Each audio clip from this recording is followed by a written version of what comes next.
En gros, ce que je voudrais dire, c'est que finalement, les Bugatti qui misent sur les deux chevaux, c'est peut-être aussi leur intérêt de maintenir la politique dans le domaine civil et de lui donner toutes les chances, parce que si elle mise sur le rapport de force, comme au Gabon, peut accoucher d'Oligui Nguema.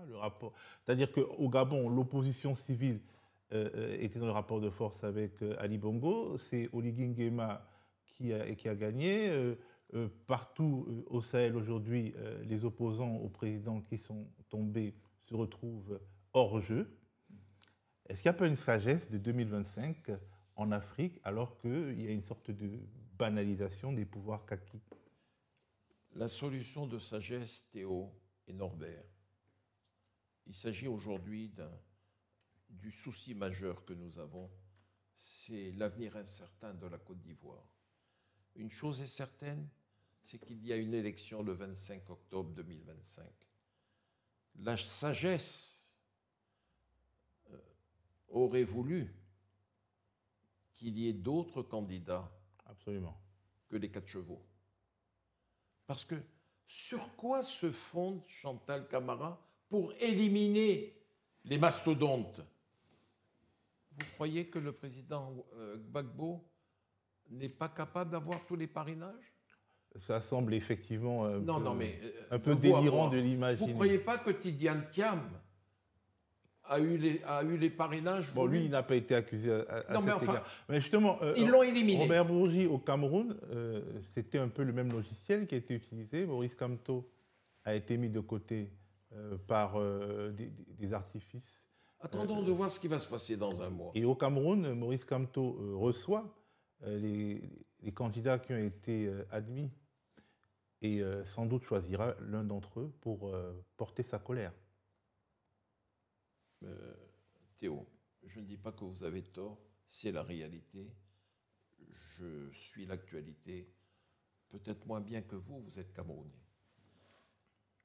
Mais lorsque le président Gbagbo, depuis 48 heures, reçoit tout le monde, tous les chefs de parti, vous croyez que c'est pour leur dire qu'il faut ajouter un turbocompresseur aux 4 chevaux? Vous croyez que ça? Vous croyez cela? Peut-être. Non. Le Messie reste le Messie. Mais on n'est pas en religion, Robert Bourgi. Non, le Messie, non. Le Messie au sens symbolique du terme.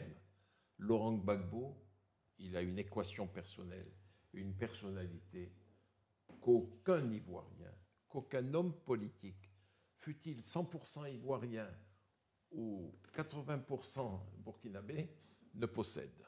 Puisque vous filez la métaphore religieuse, David a vaincu Goliath, donc les 2 chevaux peuvent arriver à bout des Bugatti.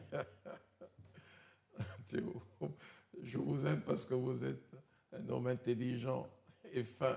Je confirme cette information. Norbert, peut-être la dernière question. Non, moi je voudrais revenir à la France parce que Robert Bourgi, vous restez, je le répète, même très bien informé et très introduit. Vous êtes peut-être même encore et toujours un visiteur du soir, comme on dit.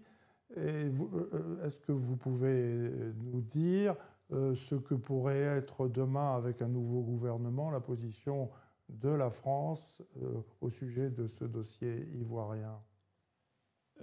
Je vais vous répondre. Le nouveau Premier ministre et le Premier ministre est un fidèle du président Macron.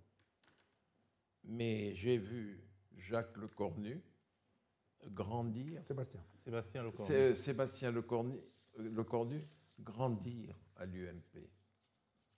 Regardez son âge, regardez le mien.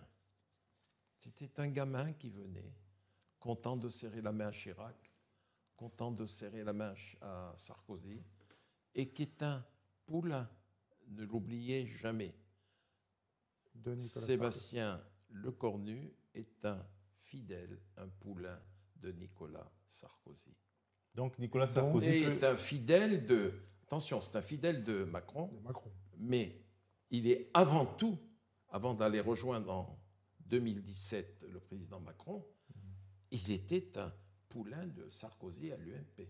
Donc Nicolas Sarkozy peut contribuer à arranger ce qu'il a gâté.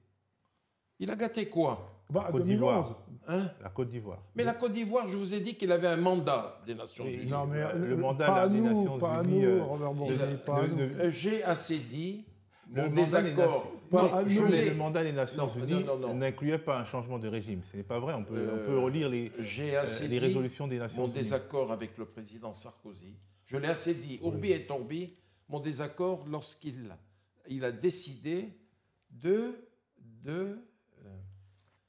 vitrifier. Je le revois encore sautant de son fauteuil. Il était en bras de chemise.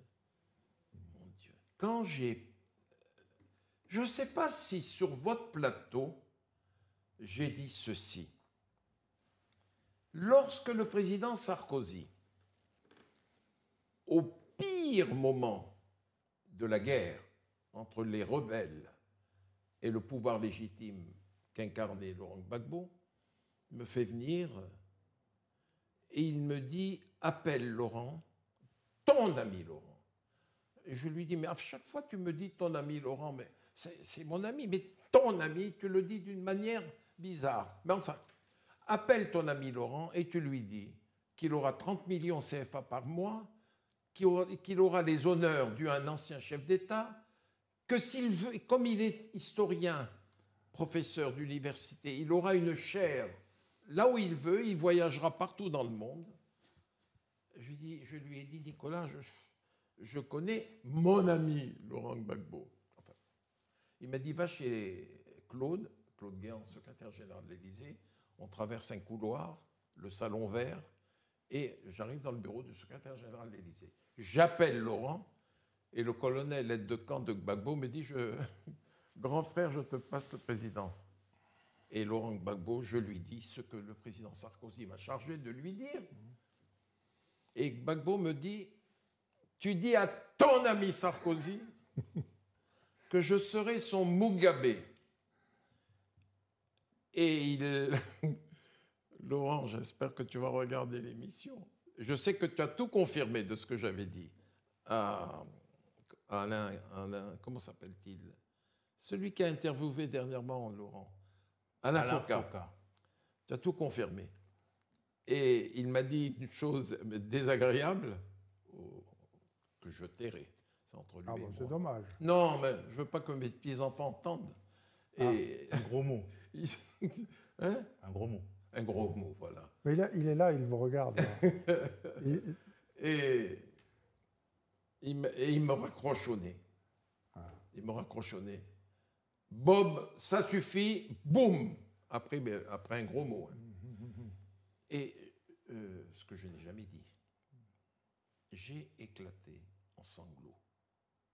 En sanglots parce que ça venait de Laurent. En sanglots parce que je savais ce qui allait se passer. Claude Guéant m'a pris dans ses bras. Il m'a dit, Robert, c'est la politique. Je lui ai dit, c'est très dur, Claude, pour moi, en pleurant. Et il me dit, je lui dis, tu m'accompagnes chez le président? Il me dit, non, tu y vas seul. Et je suis allé seul vers le président. Je suis rentré, il est toujours sur le canapé. Je suis rentré.